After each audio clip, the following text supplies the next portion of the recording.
Carta aos Hebreus, capítulo 1. Jesus Cristo, a perfeita revelação de Deus. Antigamente, por meio dos profetas, Deus falou muitas vezes e de muitas maneiras aos nossos antepassados. Mas nestes últimos tempos, Ele nos falou por meio do Seu Filho.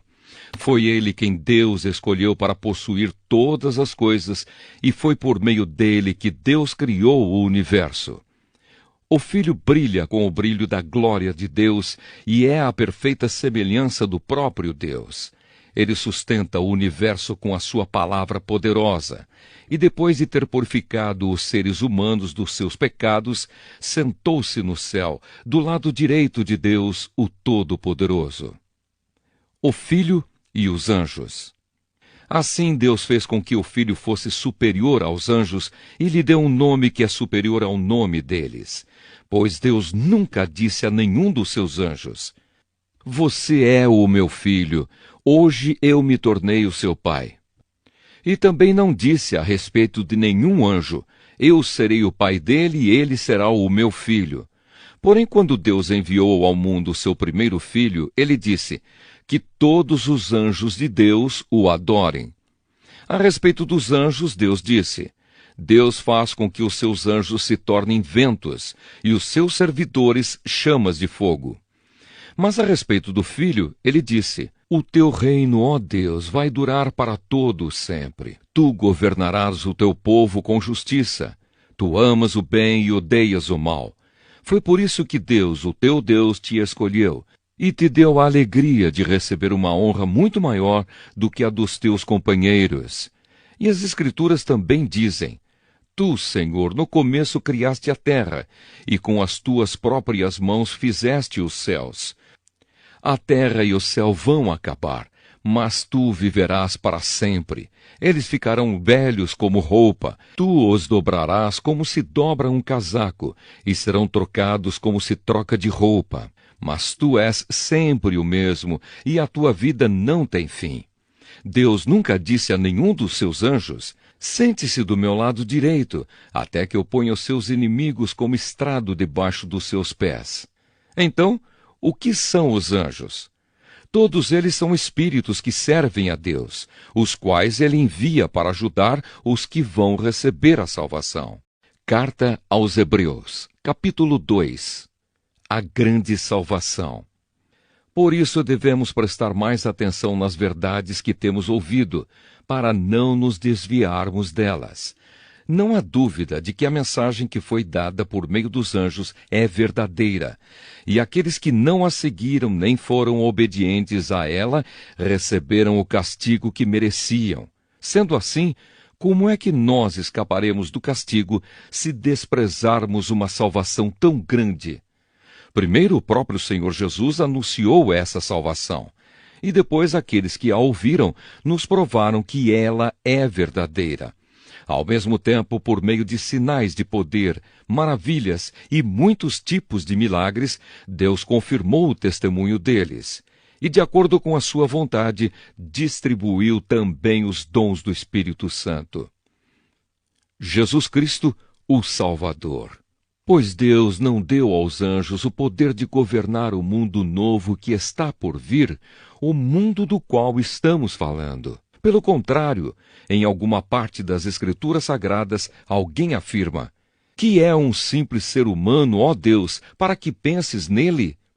Que é o ser mortal, para que te preocupes com ele?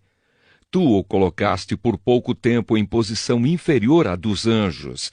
Tu lhe deste a glória e a honra de um rei, e puseste todas as coisas debaixo do domínio dele." Quando se diz que Deus pôs todas as coisas debaixo do domínio dele, isso quer dizer que nada ficou de fora. Porém, não vemos o ser humano governando hoje todas as coisas, mas nós vemos Jesus fazendo isso. Por um pouco de tempo, ele foi colocado em posição inferior à dos anjos, para que, pela graça de Deus, ele morresse por todas as pessoas. Agora nós o vemos coroado de glória e de honra por causa da morte que ele sofreu. Pois Deus, que cria e sustenta todas as coisas, fez o que era apropriado e tornou Jesus perfeito por meio do sofrimento. Deus fez isso a fim de que muitos, isto é, os seus filhos, tomassem parte na glória de Jesus. Pois é Jesus quem os guia para a salvação. Jesus purifica as pessoas dos seus pecados e todos, tanto ele como os que são purificados, têm o mesmo Pai. É por isso que Jesus não se envergonha de chamá-los de irmãos. Como ele diz: ó Deus, eu falarei a respeito de ti aos meus irmãos e te louvarei na reunião do povo. Diz também: eu confiarei nele, e diz ainda: aqui estou eu com os filhos que Deus me deu. Os filhos, como ele os chama, são pessoas de carne e sangue. E por isso o próprio Jesus se tornou igual a eles, tomando parte na natureza humana deles. Ele fez isso para que, por meio da sua morte, pudesse destruir o diabo, que tem poder sobre a morte. E também para libertar os que foram escravos toda a sua vida por causa do medo da morte. É claro que ele não veio para ajudar os anjos. Em vez disso, como dizem as Escrituras, ele ajuda os descendentes de Abraão.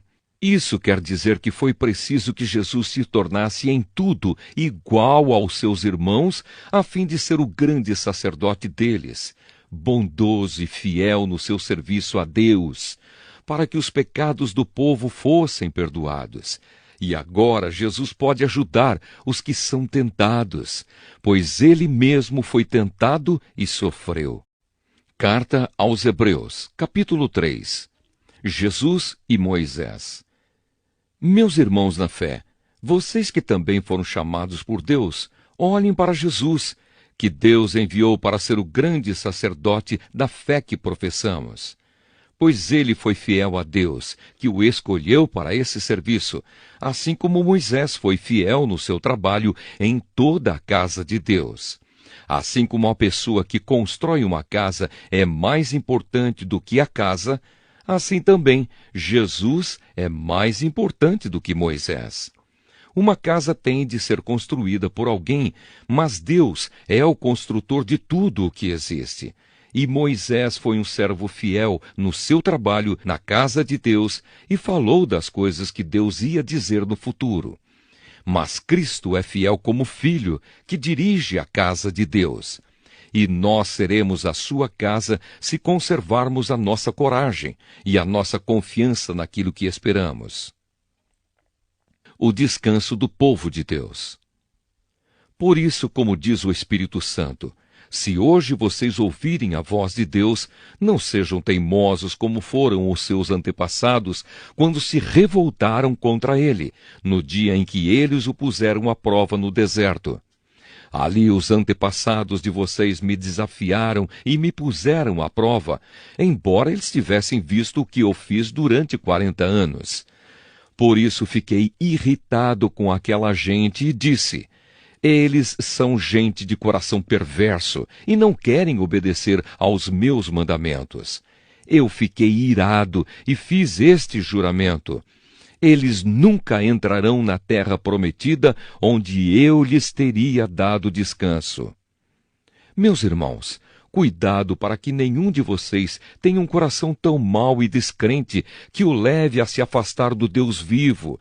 Pelo contrário, enquanto esse hoje de que falam as Escrituras Sagradas se aplicar a nós, animem uns aos outros, a fim de que nenhum de vocês se deixe enganar pelo pecado, nem endureça o seu coração. Pois seremos companheiros de Cristo se continuarmos firmes até o fim na confiança que temos tido desde o princípio. É isso o que as Escrituras Sagradas dizem. Se hoje vocês ouvirem a voz de Deus, não sejam teimosos como foram os seus antepassados quando se revoltaram contra ele. Quem foi que ouviu a voz de Deus e se revoltou contra ele? Foram todos os que Moisés tirou do Egito. Com quem foi que Deus se irritou durante 40 anos? Foi com os que pecaram e caíram mortos no deserto. E de quem é que Deus estava falando quando fez este juramento: eles nunca entrarão na terra prometida, onde eu lhes teria dado descanso? Ele estava falando das pessoas que se revoltaram. Portanto, vemos que elas não puderam entrar na terra prometida porque não tiveram fé. Carta aos Hebreus, capítulo 4. Deus nos deixou a promessa de que podemos receber o descanso de que Ele falou. Portanto, tenhamos muito cuidado para que Deus não julgue que algum de vocês tenha falhado, deixando assim de receber esse descanso. Pois assim como aquelas pessoas ouviram, também nós ouvimos a boa notícia. Elas ouviram a mensagem, porém ela não lhes fez nenhum bem, porque quando a ouviram, não a receberam com fé. Portanto, nós, os que cremos, recebemos o descanso prometido por Deus, como Ele mesmo disse: Eu fiquei irado e fiz este juramento. Eles nunca entrarão na terra prometida, onde eu lhes teria dado descanso. Ele disse isso, embora o seu trabalho já estivesse terminado desde o tempo em que havia criado o mundo.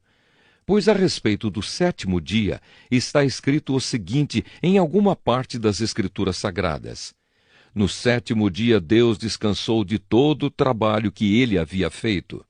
E o mesmo assunto é repetido: Eles nunca entrarão na terra prometida, onde eu lhes teria dado descanso.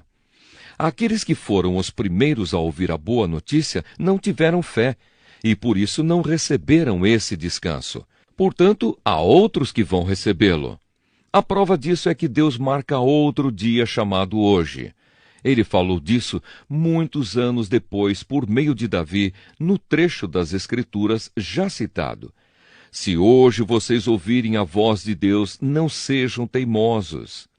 Se Josué tivesse dado ao povo esse descanso, Deus não teria falado mais tarde a respeito de outro dia.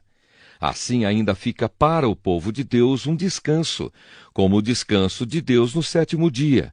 Porque quem receber o descanso que Deus prometeu, vai descansar de todos os seus trabalhos, assim como Deus descansou dos trabalhos dele.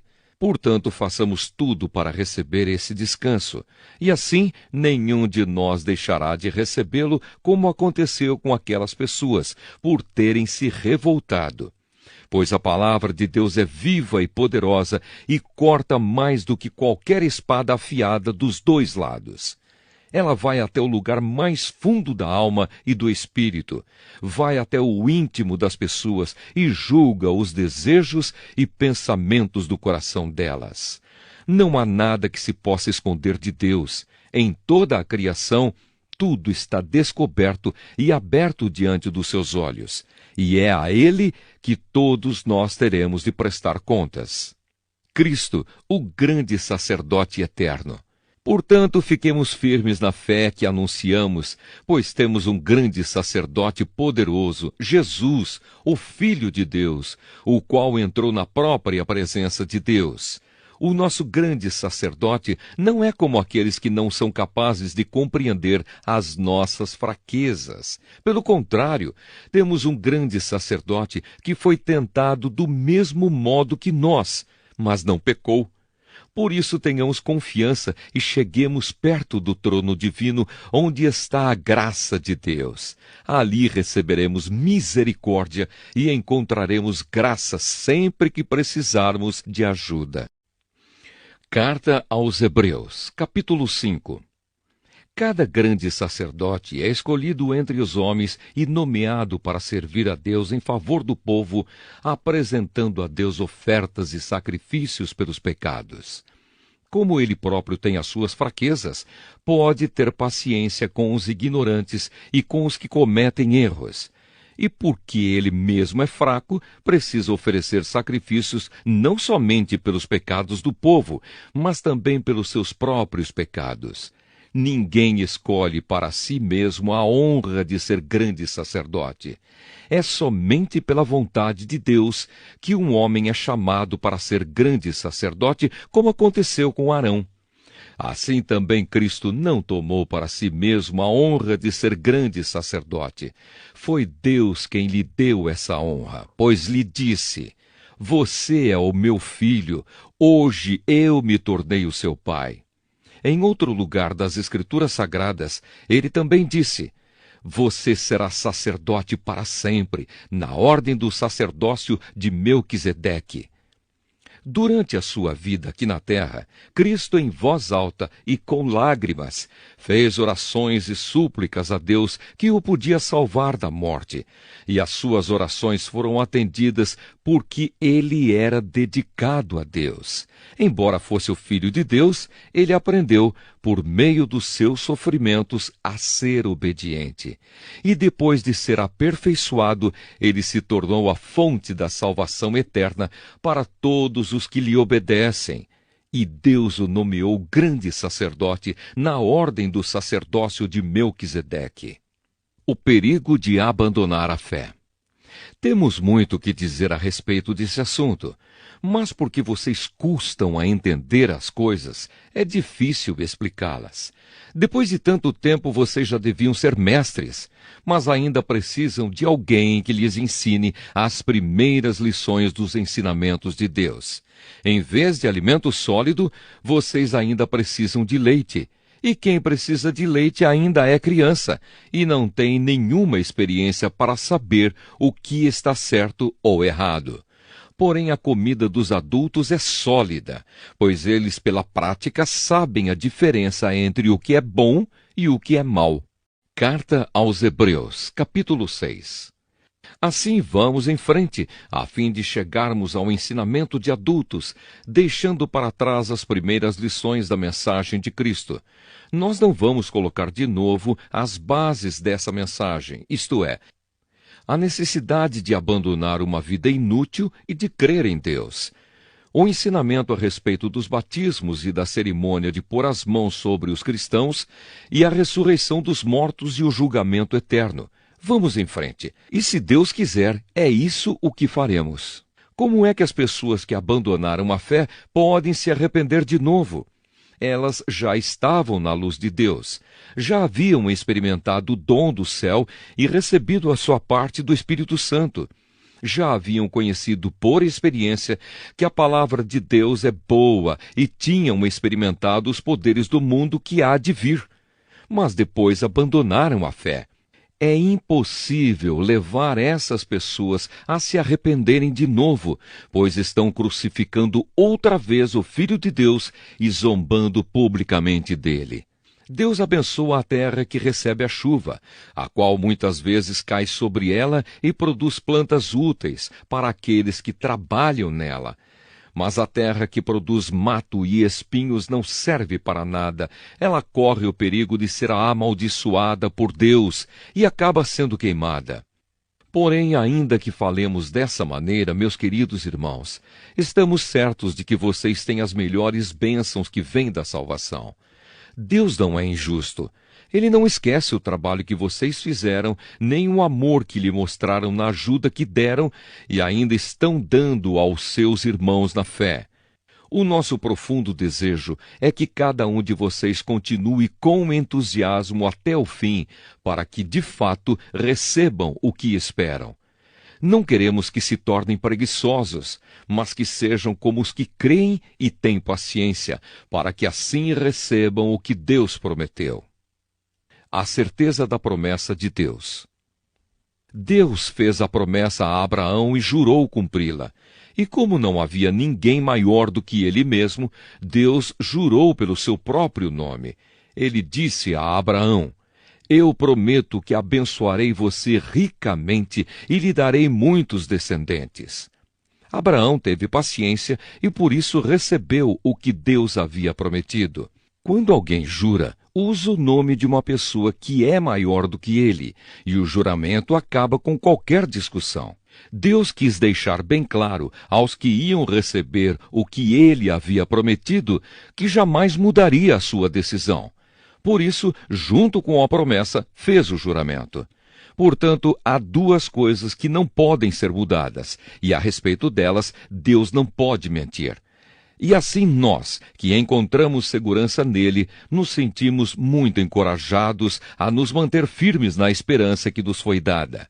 Essa esperança mantém segura e firme a nossa vida, assim como a âncora mantém seguro o barco. Ela passa pela cortina do templo do céu e entra no lugar santíssimo celestial. Foi lá que, para o nosso bem, Jesus entrou antes de nós, e ele se tornou para sempre o grande sacerdote na ordem do sacerdócio de Melquisedeque. Carta aos Hebreus, capítulo 7. Melquisedeque, rei e sacerdote. Esse Melquisedeque era rei da cidade de Salém e sacerdote do Deus Altíssimo. Quando Abraão estava voltando da batalha em que matou os reis, Melquisedeque foi ao encontro dele e o abençoou. Abraão lhe deu a 10ª parte de tudo o que ele havia tomado dos inimigos na batalha. O nome de Melquisedeque quer dizer, primeiramente, Rei da Justiça. E porque ele era rei de Salém, o seu nome também quer dizer Rei da Paz. Não se conhece o pai, nem a mãe, nem qualquer antepassado de Melquisedeque. E também não se sabe nada sobre o seu nascimento ou sobre a sua morte. Por ser como o Filho de Deus, ele continua sacerdote para sempre. Vejam como Melquisedeque era grande. Abraão, o patriarca, lhe deu a 10ª parte de tudo o que havia tomado dos inimigos na batalha. Conforme a lei de Moisés, os sacerdotes que são descendentes de Levi têm a obrigação de receber do povo a 10ª parte de tudo. Eles recebem dos seus próprios patrícios, embora estes também sejam descendentes de Abraão. Melquisedeque não era descendente de Levi, mas recebeu a 10ª parte daquilo que Abraão havia tomado na batalha e o abençoou. Sim, abençoou o próprio Abraão, que havia recebido as promessas de Deus. Não há dúvida de que aquele que abençoa é mais importante do que aquele que é abençoado.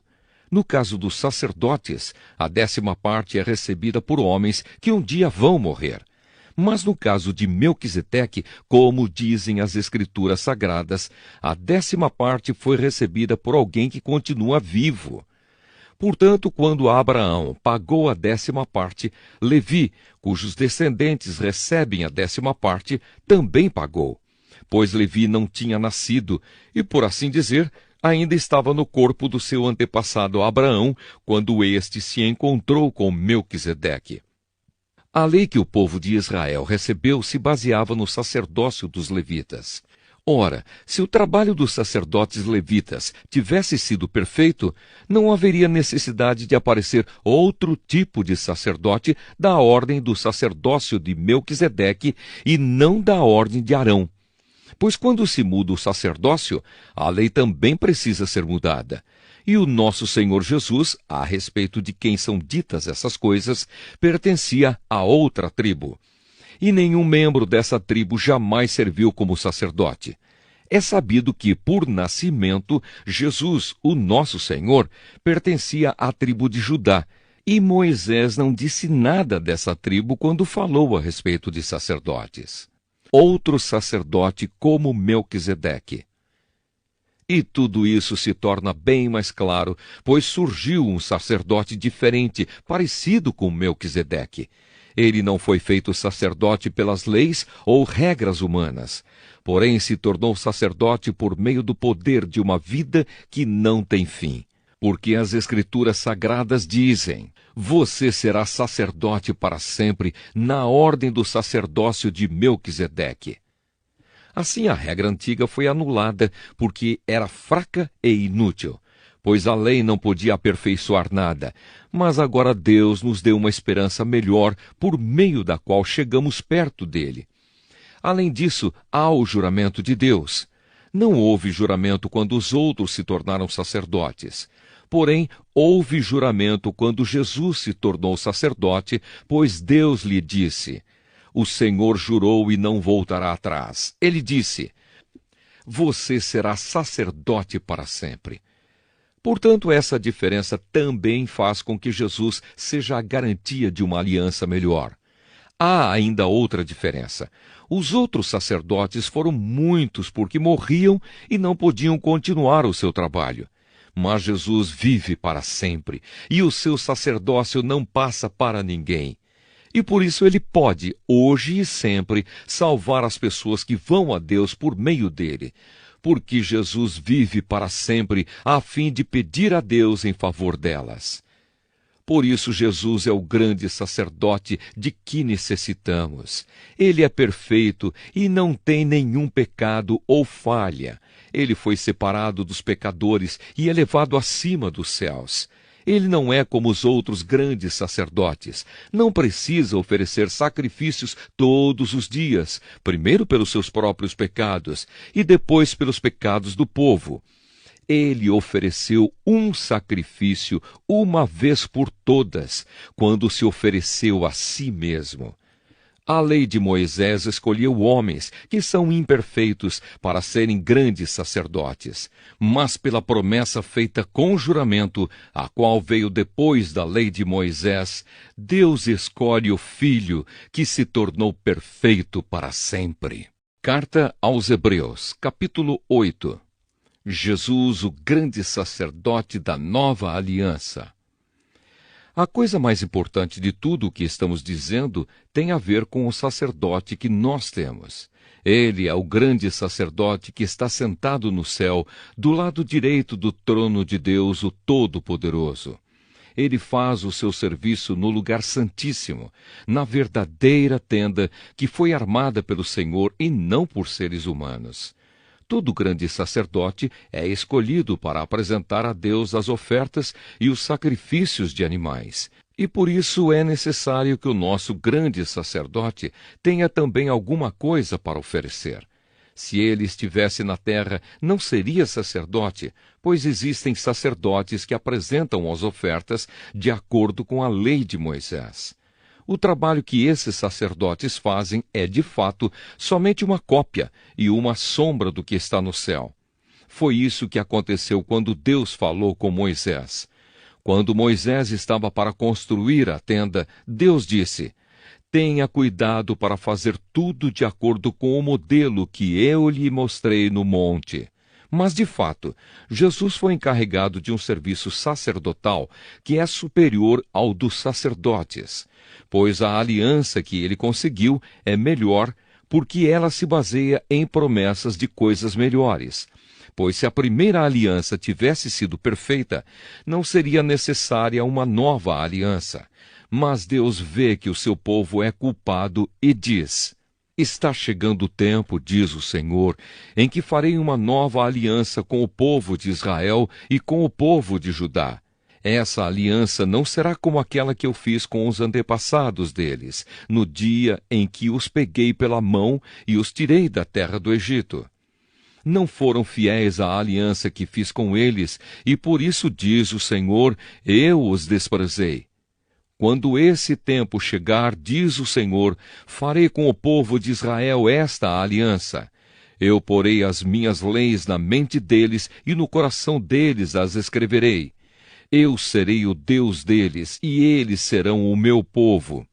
Ninguém vai precisar ensinar o seu patrício nem o seu parente, dizendo: procure conhecer o Senhor, porque todos me conhecerão, tanto as pessoas mais humildes como as mais importantes, pois eu perdoarei os seus pecados e nunca mais lembrarei das suas maldades." E quando Deus fala da nova aliança, é porque ele já tornou velha a primeira. E o que está ficando velho e gasto vai desaparecer logo. Carta aos Hebreus, capítulo 9. O novo santuário. A primeira aliança tinha leis sobre a adoração e tinha também um santuário construído por seres humanos onde se adorava a Deus. Foi armada uma tenda dividida em duas partes. Na parte da frente, chamado Lugar Santo, ficavam o candelabro e a mesa com os pães oferecidos a Deus. Atrás da segunda cortina ficava a parte que era chamada de Lugar Santíssimo. Ali estava colocado o altar de ouro, onde era queimado o incenso, e também estava colocada a arca da aliança, toda coberta de ouro. Dentro da arca estava uma vasilha de ouro com o maná, o bastão de Arão, do qual tinham saído brotos, e as duas placas de prata com os mandamentos escritos nelas. Em cima da arca, representando a presença divina, estavam os querubins, com as suas asas abertas sobre o lugar onde os pecados eram perdoados. Mas agora não é o momento de explicar os detalhes dessas coisas. Depois de tudo isso ter sido preparado, os sacerdotes entram todos os dias na parte da frente da tenda, que é o lugar santo, para cumprir os seus deveres religiosos.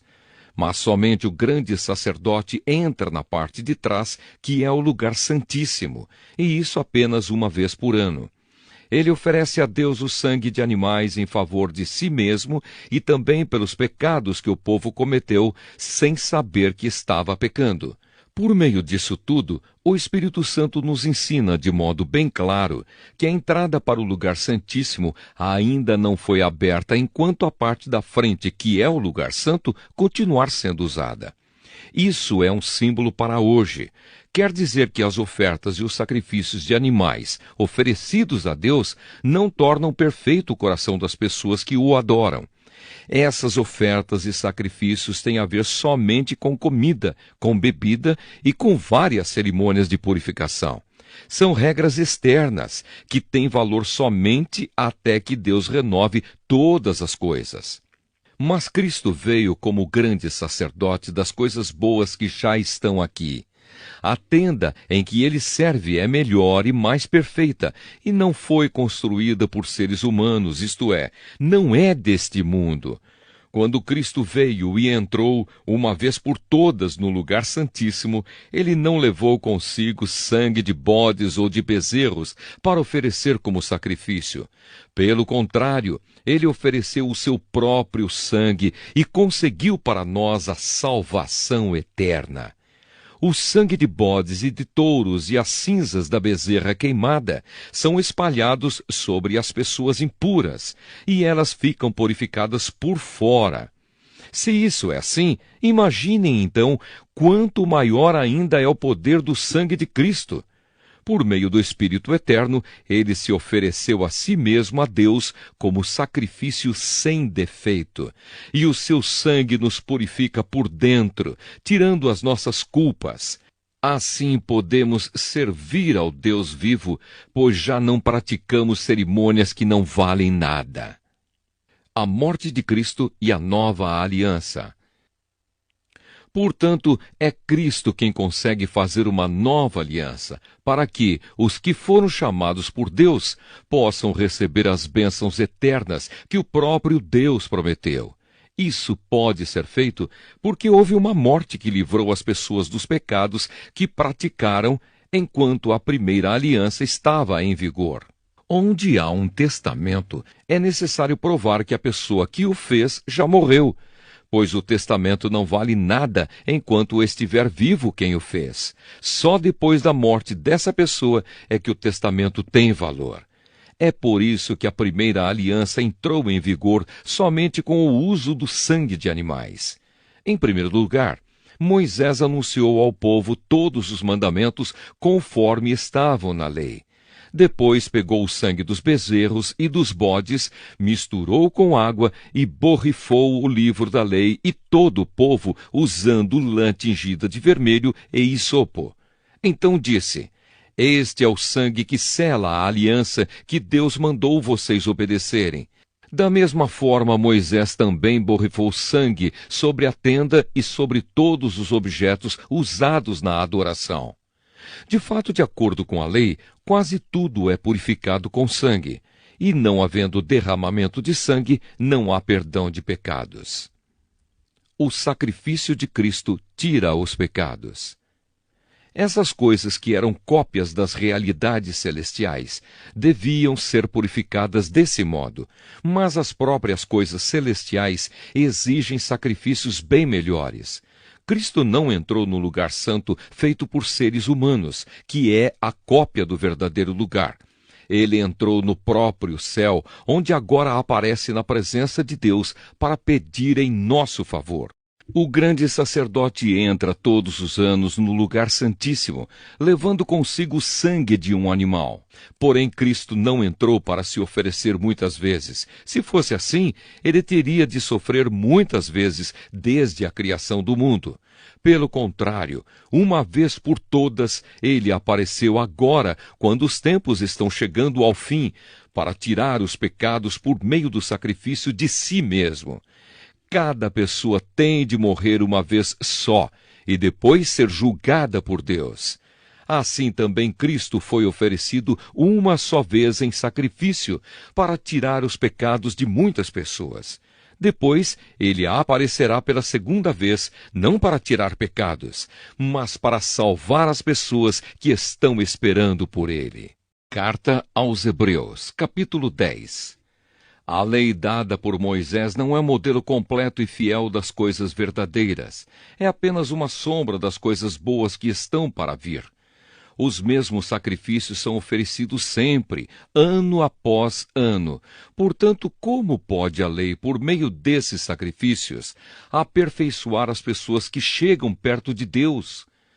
Se as pessoas que adoram a Deus tivessem sido purificadas dos seus pecados, não se sentiriam mais culpadas de nenhum pecado, e todos os sacrifícios terminariam.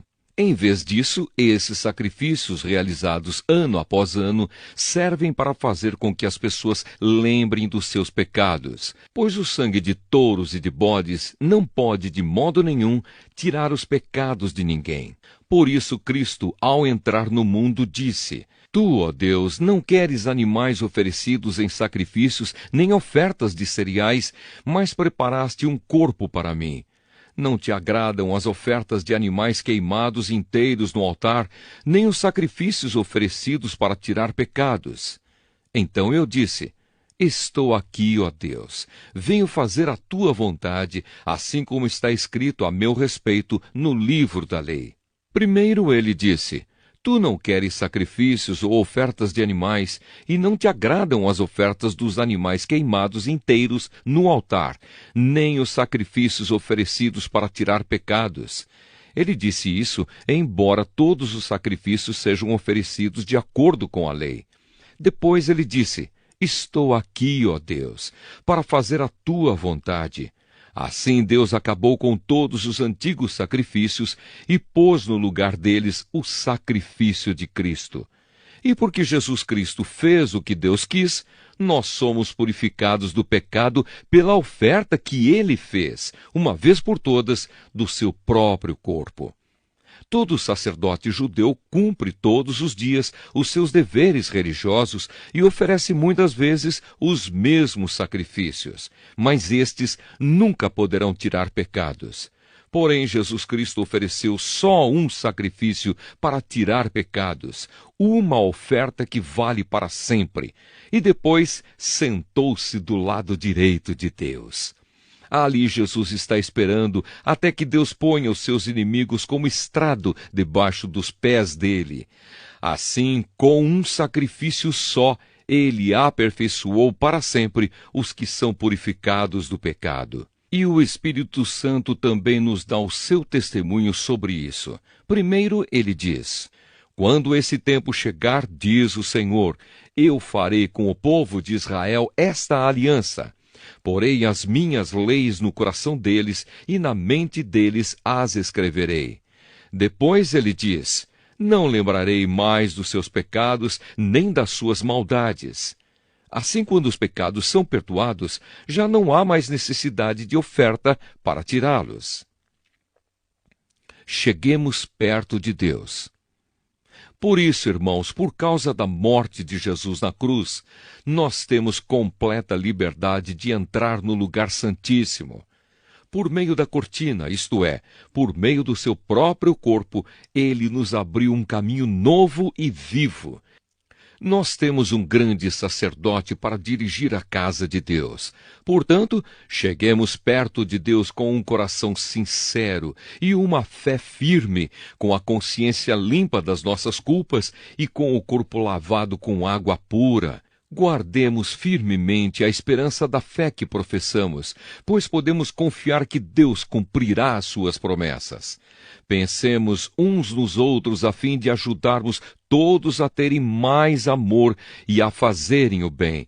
Não abandonemos, como alguns estão fazendo, o costume de assistir às nossas reuniões. Pelo contrário, animemos uns aos outros, e ainda mais agora que vocês veem que o dia está chegando. Pois se continuarmos a pecar de propósito, depois de conhecer a verdade, já não há mais sacrifício que possa tirar os nossos pecados. Pelo contrário, resta apenas o medo do que acontecerá, medo do julgamento e do fogo violento que destruirá os que são contra Deus. Quem desobedece à lei de Moisés é condenado, sem dó, à morte, se for julgado culpado depois de ouvido o testemunho de 2 pessoas pelo menos. Então, o que será que vai acontecer com os que desprezam o Filho de Deus e consideram como coisa sem valor o sangue da aliança de Deus que os purificou? E o que acontecerá com quem insulta o Espírito do Deus que o ama? Imaginem como será pior ainda o castigo que essa pessoa vai merecer. Pois sabemos quem foi que disse, eu me vingarei, eu acertarei contas com eles. E quem também disse, o Senhor julgará o seu povo. Que coisa terrível é cair nas mãos do Deus vivo. Lembrem do que aconteceu no passado. Naqueles dias, depois que a luz de Deus os iluminou, vocês sofreram muitas coisas, mas não foram vencidos na luta. Alguns foram insultados e maltratados publicamente, e em outras ocasiões vocês estavam prontos para tomar parte no sofrimento dos que foram tratados assim. Vocês participaram do sofrimento dos prisioneiros, e quando tudo o que vocês tinham foi tirado, vocês suportaram isso com alegria, porque sabiam que possuíam uma coisa muito melhor, que dura para sempre. Portanto, não percam a coragem, pois ela traz uma grande recompensa. Vocês precisam ter paciência para poder fazer a vontade de Deus e receber o que Ele promete.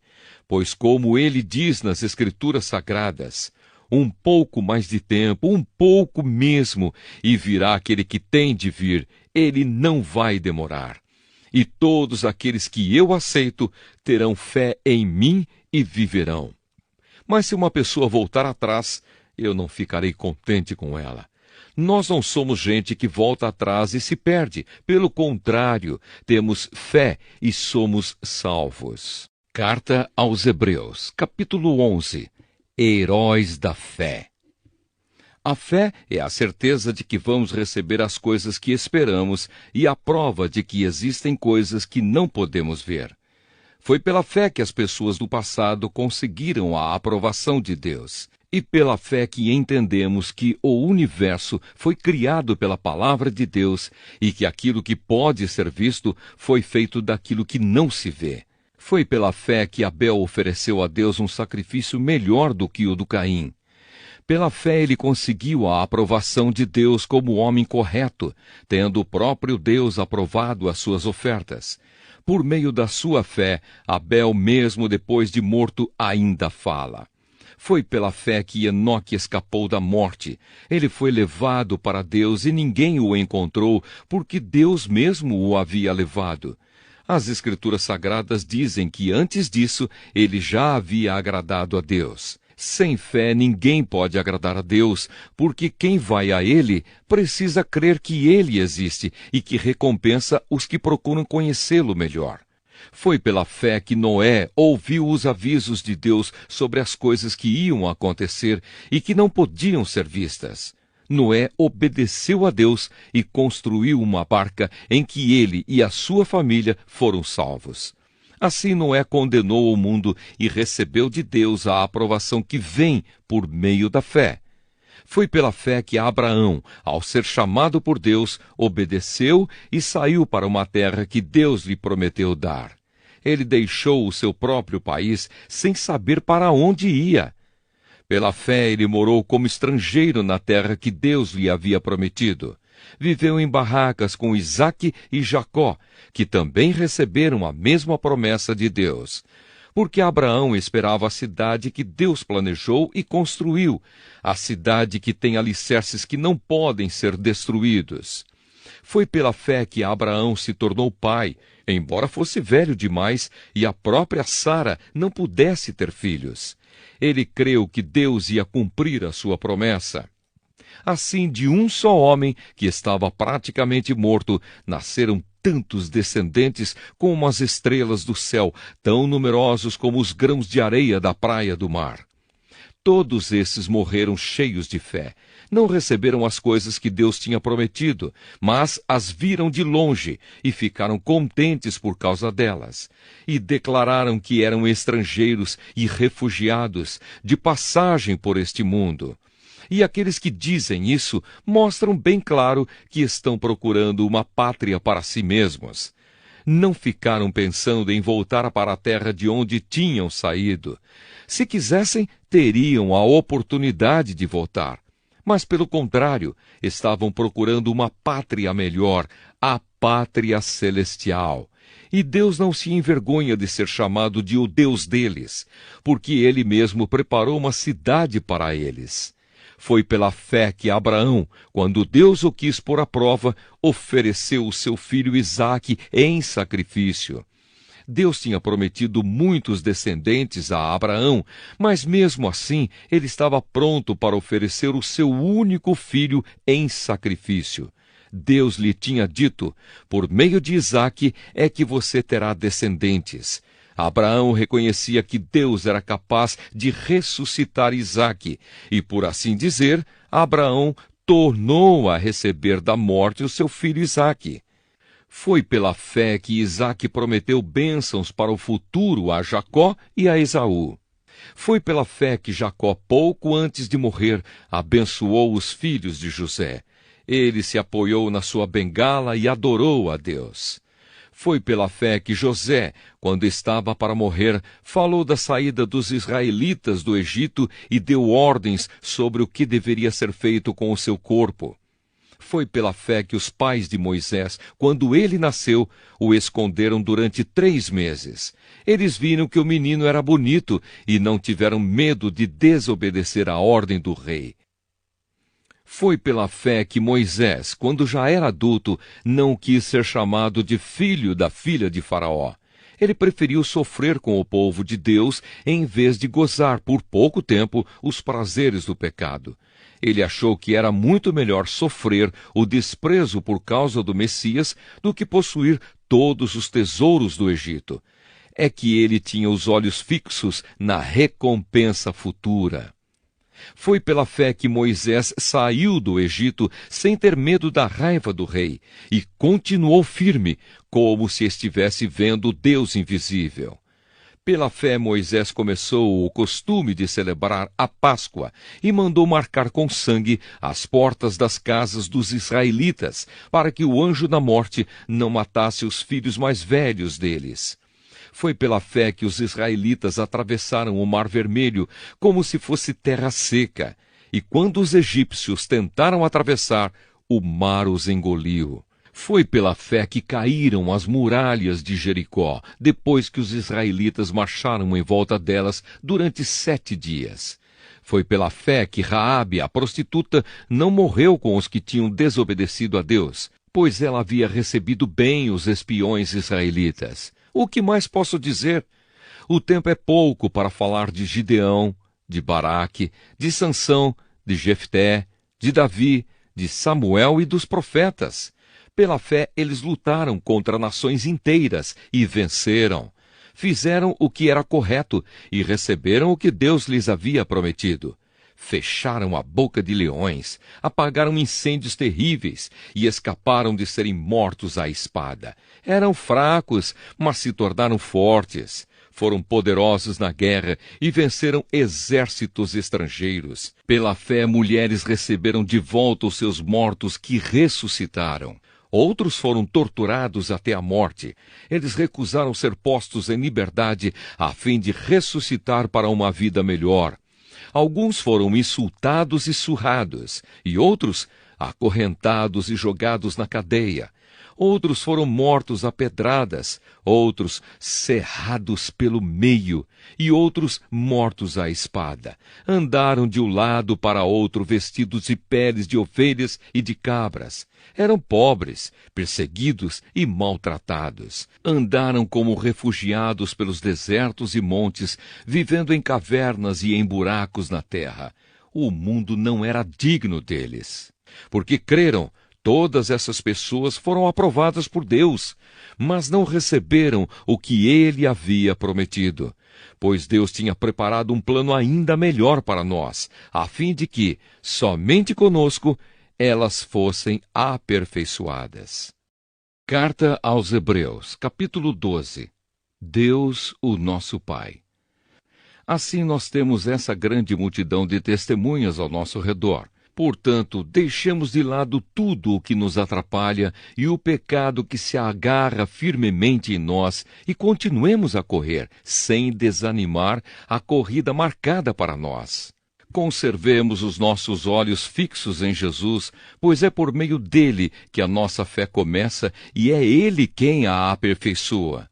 Ele não deixou que a cruz fizesse com que ele desistisse. Pelo contrário, por causa da alegria que lhe foi prometida, ele não se importou com a humilhação de morrer na cruz e agora está sentado do lado direito do trono de Deus. Pense no sofrimento dele e como suportou com paciência o ódio dos pecadores. Assim vocês não desanimem, nem desistam, porque na luta contra o pecado, vocês ainda não tiveram de combater até a morte. Será que vocês já esqueceram as palavras de encorajamento que Deus lhes disse, como se vocês fossem filhos dele? Pois ele disse: preste atenção, meu filho, quando o Senhor o castiga, e não se desanime quando ele o repreende, pois o Senhor corrige quem ele ama e castiga quem ele aceita como filho. Suportem o sofrimento com paciência, como se fosse um castigo dado por um pai, pois o sofrimento de vocês mostra que Deus os está tratando como seus filhos. Será que existe algum filho que nunca foi corrigido pelo pai? Se vocês não são corrigidos como acontece com todos os filhos de Deus, então não são filhos de verdade, mas filhos ilegítimos. No caso dos nossos pais humanos, eles nos corrigiam e nós os respeitávamos. Então devemos obedecer muito mais ainda ao nosso Pai Celestial e assim viveremos. Os nossos pais humanos nos corrigiam durante pouco tempo, pois achavam que isso era certo. Mas Deus nos corrige para o nosso próprio bem, para que participemos da sua santidade. Quando somos corrigidos, isso no momento nos parece motivo de tristeza e não de alegria. Porém, mais tarde, os que foram corrigidos recebem como recompensa uma vida correta e de paz. Conselhos e avisos. Portanto, levantem as suas mãos cansadas e fortaleçam os seus joelhos enfraquecidos. Andem por caminhos aplanados para que o pé aleijado não manque, mas seja curado.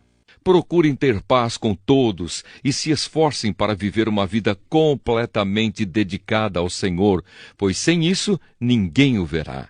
Tomem cuidado para que ninguém abandone a graça de Deus. Cuidado para que ninguém se torne como uma planta amarga que cresce e prejudica muita gente com o seu veneno. E tomem cuidado também para que ninguém se torne imoral ou perca o respeito pelas coisas sagradas, como Esaú, que por causa de um prato de comida vendeu os seus direitos de filho mais velho. Como vocês sabem, depois ele quis receber a bênção do seu pai, mas foi rejeitado porque não encontrou modo de mudar o que havia feito, embora procurasse fazer isso até mesmo com lágrimas. Vocês não foram como o povo de Israel. Vocês não chegaram perto de alguma coisa que se pode tocar, como o Monte Sinai, com o seu fogo destruidor, a escuridão e as trevas, a tempestade, o barulho de trombeta e o som de uma voz.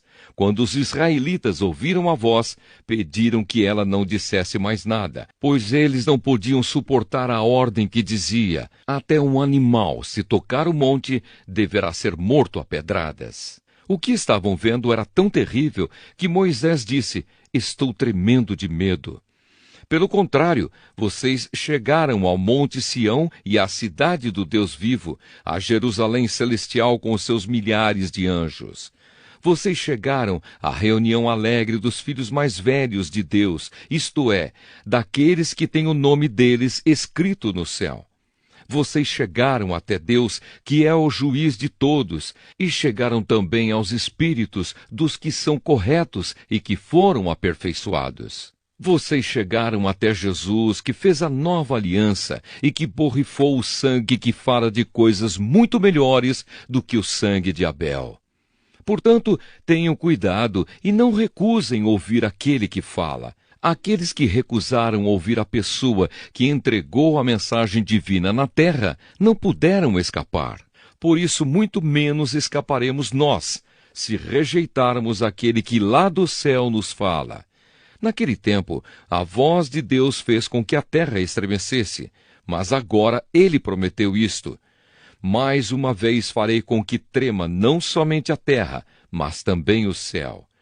As palavras mais uma vez mostram bem que as coisas criadas serão abaladas e mudadas, para que as que não podem ser abaladas continuem como estão.